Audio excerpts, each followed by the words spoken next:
Старушка Мария Ивановна проснулась рано утром. Тело ее болело, а мысли были неуверенными. В последние месяцы ей все сложнее было вставать с постели. С каждым днем она чувствовала, как ее сила уходит, и хотя она пыталась скрыть это, дети давно заметили, что ее здоровье ухудшается. Они начали говорить о доме престарелых. Она отмахивалась от их слов, стараясь сохранить свою независимость, но в душе чувствовала, что, возможно, они правы. «Не могу остаться здесь одна», — думала она, оглядывая свою старую квартиру с потертыми обоями. На этот раз дети приехали ранним утром. Все было как обычно, они старались быть добрыми и внимательными, но сегодня она чувствовала, что что-то не так. Дочь увезла ее на машине, а внуки оставались дома. Весь путь Мария Ивановна молчала, сидя в углу, сжав руки в кулаки. Она не хотела слушать, что дети говорят о ее будущем, ведь это означало прощание с ее жизнью, которую она знала. Когда машина остановилась, Мария Ивановна взглянула на здание, перед которым они стояли. Оно было величественным и строгим, с высокими окнами и серыми стенами.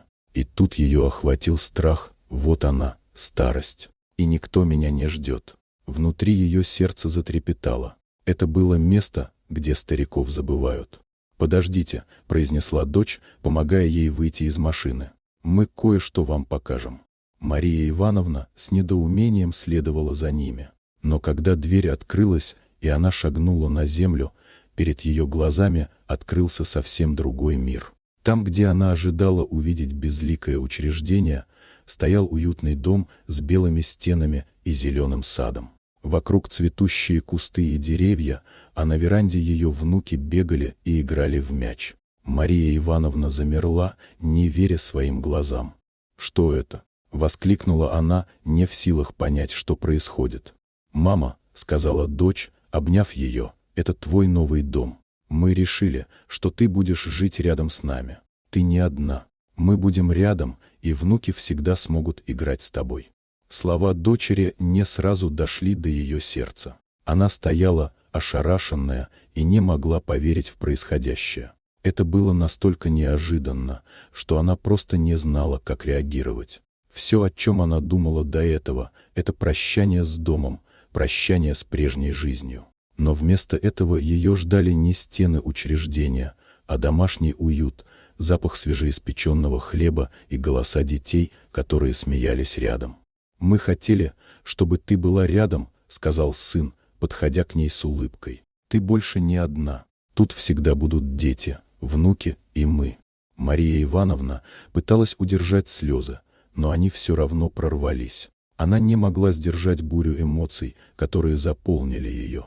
Слезы радости, благодарности, удивления — все смешалось. Столько лет она боялась, что окажется одинокой и забытою, а ее дети подарили ей не только дом, но и обещание заботы и любви.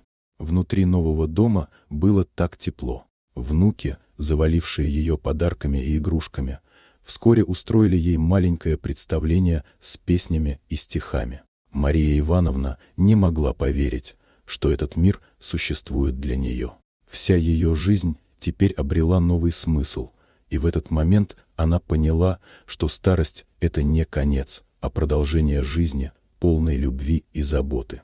Она обняла своих детей и внуков и сказала: «Я никогда не думала, что буду так счастлива». Мария Ивановна поняла, что дом престарелых — это не ее путь. Ее путь — быть рядом с теми, кто ее любит, и даже в возрасте она может чувствовать себя нужной и важной. А ее новый дом стал символом новой жизни, в которой ее всегда будут ждать. Вот такая удивительная история. Дорогие друзья, если вам понравилось видео, поставьте лайк, а также подписывайтесь на канал, где найдете еще много интересного.